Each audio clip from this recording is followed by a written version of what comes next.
morning, everybody.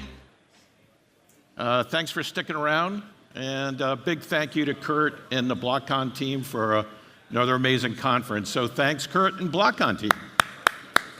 You guys are awesome. Well,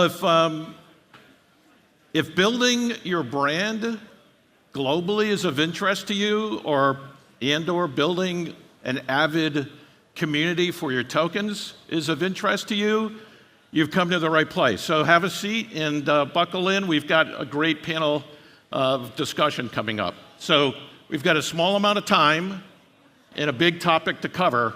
So let me jump in by a quick introduction of myself. My name's Alan Susi.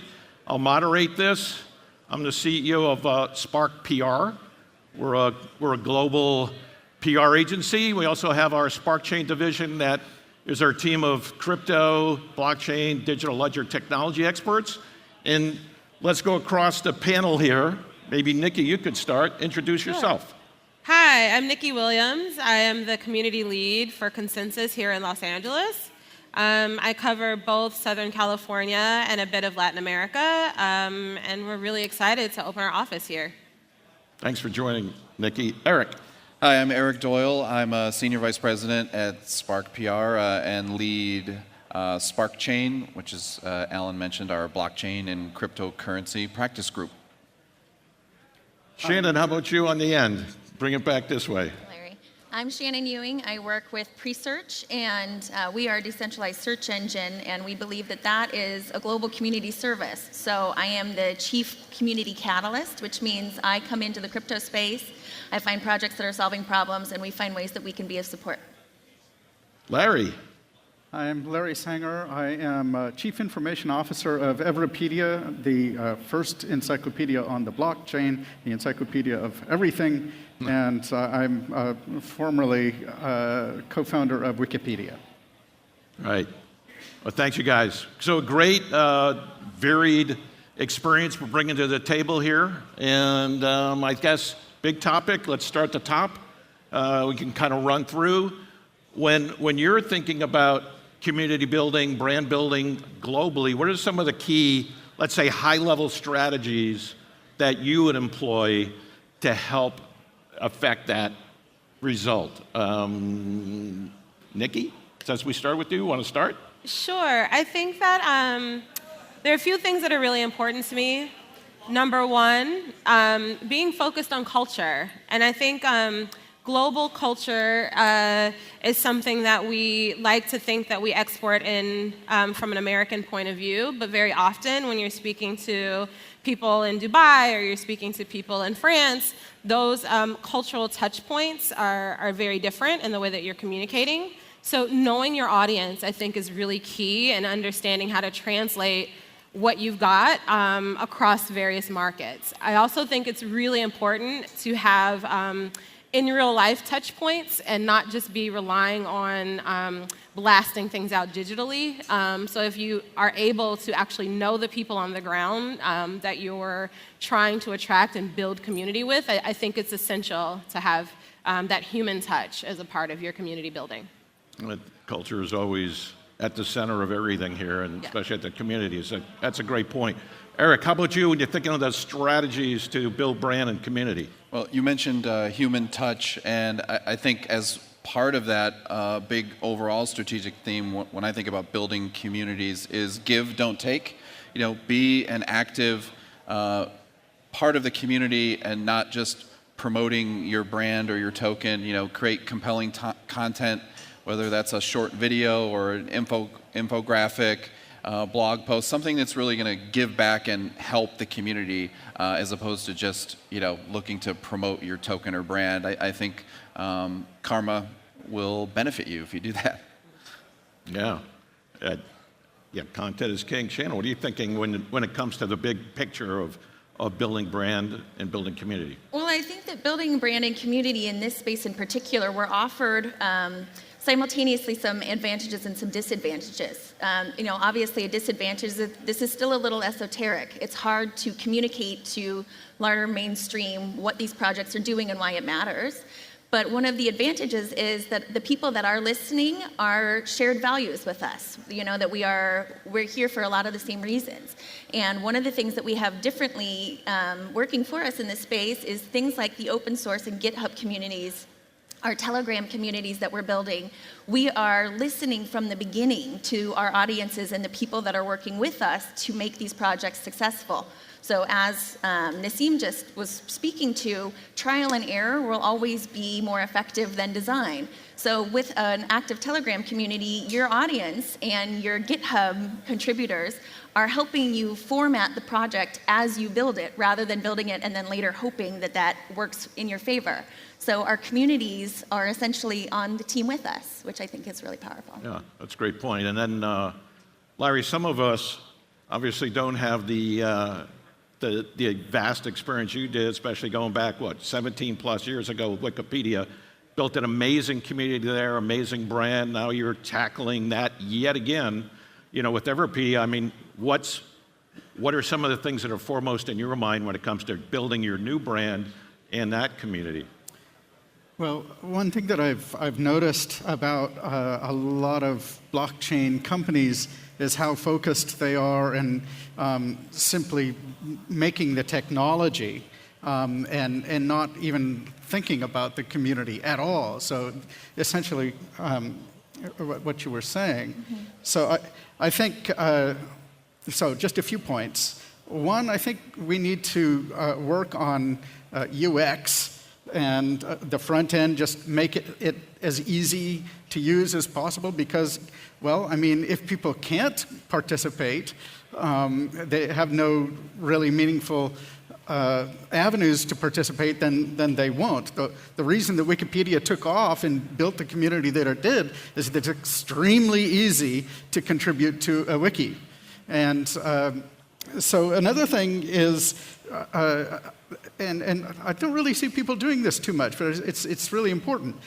Study how the open source software community works. Because what we're trying to do when we're developing a decentralized product built ultimately, we hope, by a lot of different people, not just with your company, then we're doing something very similar to open source software development. And so one of the main pieces of advice there is that you need to let the contributors feel empowered to play a role in the project governance. You can't just hand down the policies from on high and say, this is version 2.0, I hope you like it. And it's not just a matter of like doing user testing. You actually have to let the contributors drive the process. Yep. So the open source community of 90s, 2000 plus, is, there's a lot of lessons learned right now the blockchain community can look back, take advantage of. And do you feel like that's lost a little bit, or you think do you still see the same spirit there?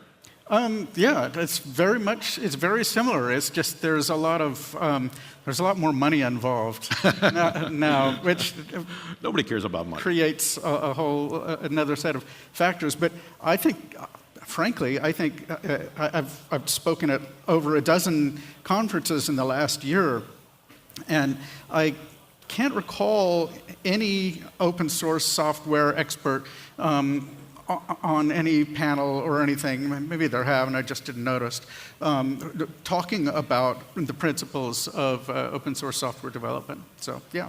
Or open content, the open content movement, that Wikipedia would be part of that, too. So in our marketing activities, we think about maybe the end user as a community. Obviously, there's an investment community, but also, obviously, the developer community is, that's where it all starts from there. It just kind of comes from there. Yeah. So when you're thinking about the strategies and the marketing, and then you think about the geographies that you got to reach, and are things different when you're marketing in the U.S. to maybe Western Europe, Eastern Europe, Asia? How do you think about geography, and how does that affect your marketing strategies and communication strategies? Shannon, why don't we bounce over to you this time? Okay. Yeah. Geography is really an interesting aspect in these projects nowadays because obviously each country's regulations are changing constantly. Each country's approaches are very different than the others. So for our project in particular, one thing that we found is that as one quarter will be heavily swayed in one region or another, the best thing that we can do is just continue speaking to value sets, because whether you approach that from different messaging, at the end of the day, we're here to really liberate people. And if we continue speaking to this being a gift to you and being a gift to the community and a way to empower you and those around you, that seems to be the biggest unifier for us. So it's really hard, and it's an easy game to start trying to pander to different situations and pop up with the most recent news and the most recent kind of sensationalism. But for us, it's just really holding clearly to those value sets and hoping that the right people are listening. Yeah, it's certainly. And then tying back to what you were talking about, Nikki, thinking about the different geographies, but also you mentioned culture, right? Right. So how do you factor in like culture as it relates to geography, and do you treat different geographies different from a marketing strategy and brand building? Yeah, at Consensus we really do. So I have mirrors of myself all over the world. We have a woman who leads community efforts in Dubai. That looks very different than what community building looks like in Los Angeles, if I'm very honest. We've got teams in Australia and in Europe. We've even divided between Paris and Ireland. And so when you start looking at that, when you have people who know the culture, who know even just from a way to communicate or a way to sort of boil down very complicated ideas to people who may not be technologists but are interested in the space, it's really increased our ability to move really fast in community building, having people who are local to those regions sort of leading those efforts. Yeah. Eric, global. Yeah, what do you think when you're thinking about different geographies around the globe? I would say, to your point, localizing content is important.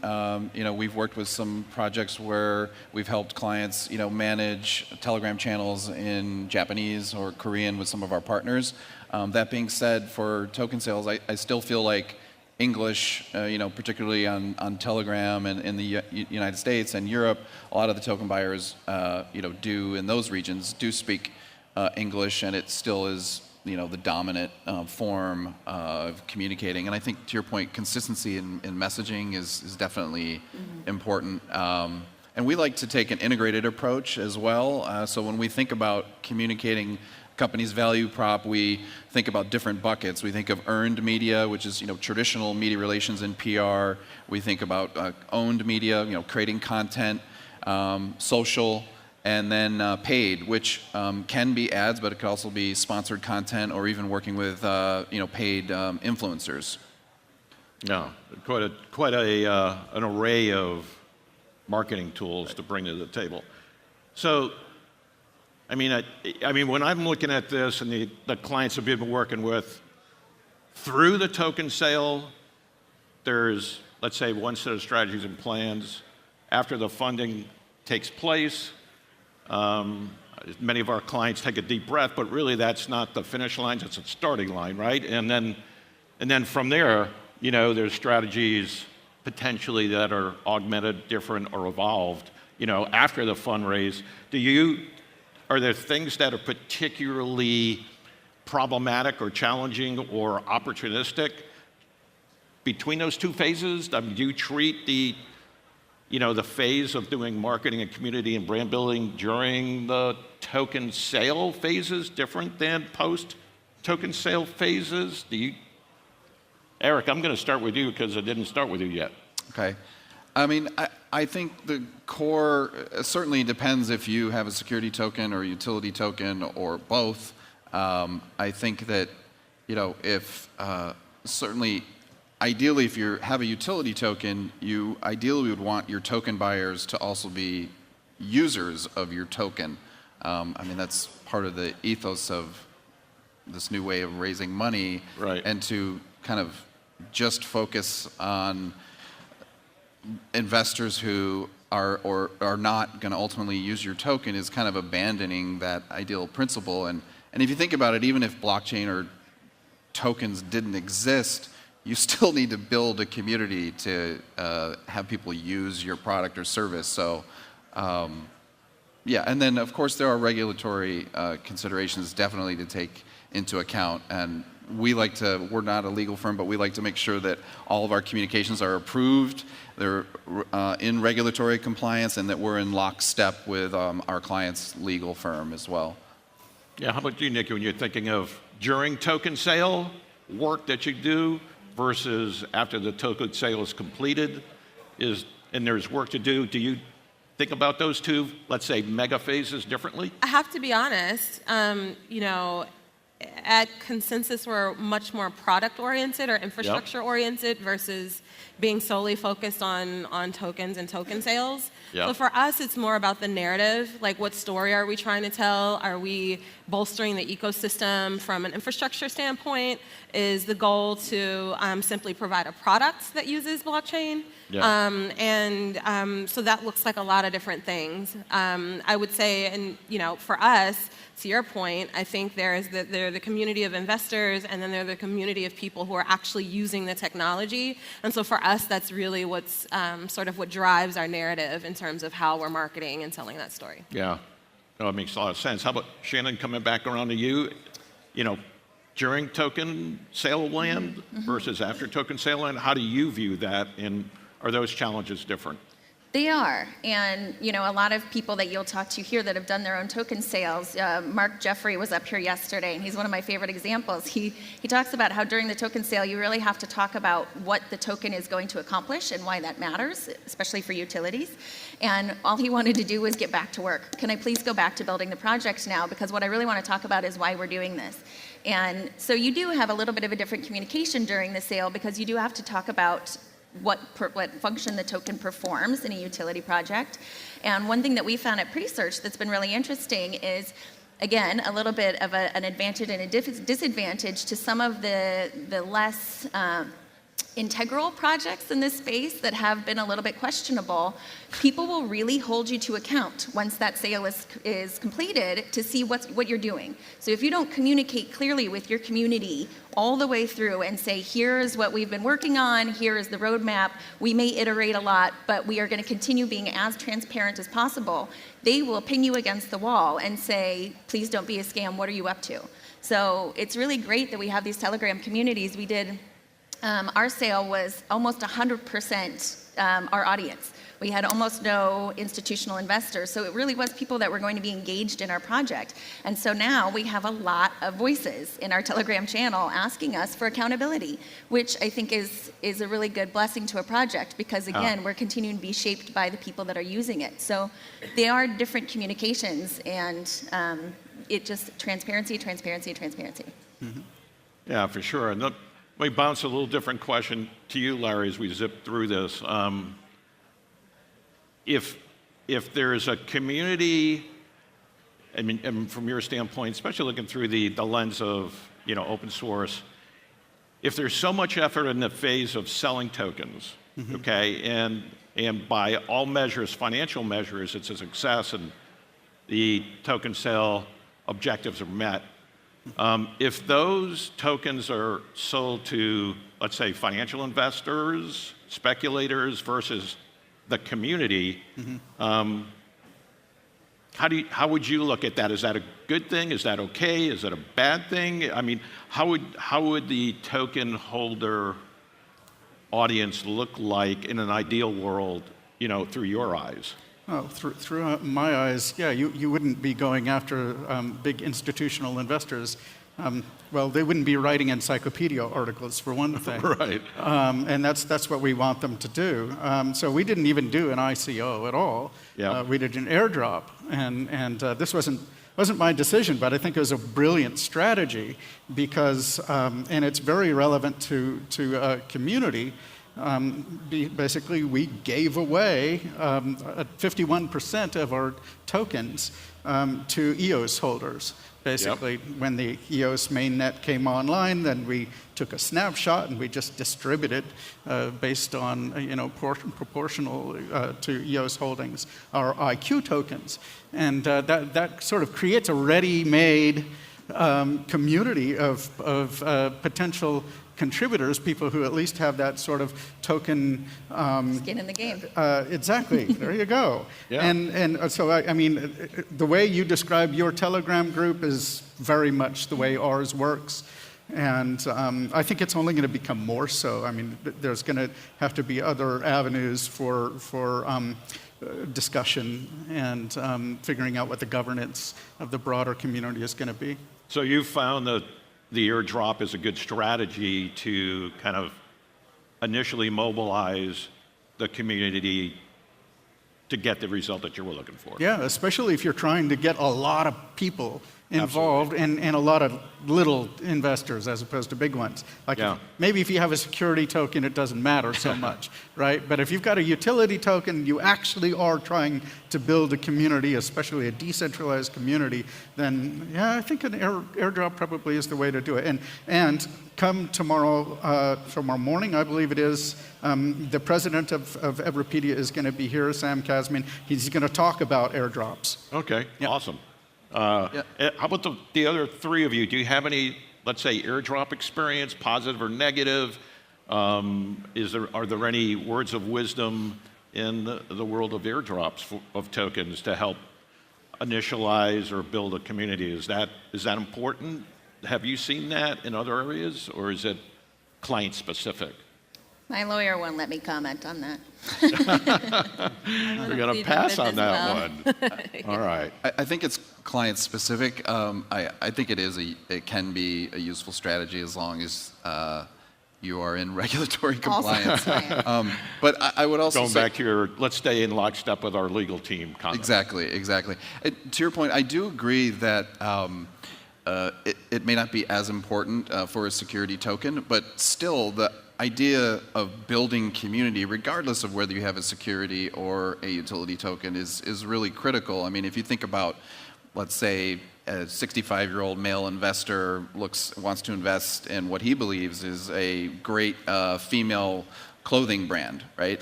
He's not going to be buying female clothing, but he's still got to have confidence that the management team and the company and the strategies are going to be a good investment and that they're going to have customers and build communities. So that's my takeaway message. Any warnings as we close it out? Any warnings on community building online, like with Telegram, Bitcoin Talk, Reddit? I mean, have you had any community,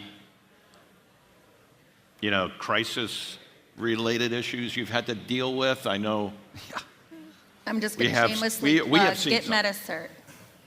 What's Yeah. that? It's a shameless plug for MetaCert, the Telegram bot that helps prevent phishing. Yeah. Nikki, Eric, any thoughts on anything that's come up in the, let's say, online community that you're building that's been a challenge for your client?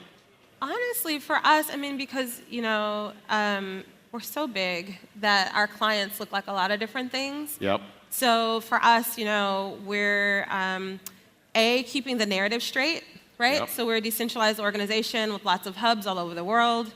Sometimes people run with the story or claim to be an official channel, and they're not. So a lot of our work is around narrative control and making sure that official information is official information from the Yep. mothership. That's something that's really important to us. So. All right. Any thoughts, Eric, on could something possibly go wrong during the community building phase online? A lot, yeah. I mean, we had a client who, somebody was impersonating the client, and so I think you've got to be really vigilant about kind of constantly, take Telegram for example, reminding the community, who the real admins are, and if someone sends you a personal message on Telegram, asking for money that you would never do that there's only proper channel to where you can buy tokens, and that happens. And there's plenty of scammers in the space, as I'm sure a lot of good people in the space as well. But For sure. All right. Well, it was a big topic. We just scratched the surface. I think the good news to everybody is communities can be built. There's techniques, technologies, skill sets that can be applied, and you know, if we all work together, then these things obviously can be and have been accomplished quite effectively. So, on that note, time's up. Let's, if you wouldn't mind, let's hear it for our panelists. Thank you very much, you guys.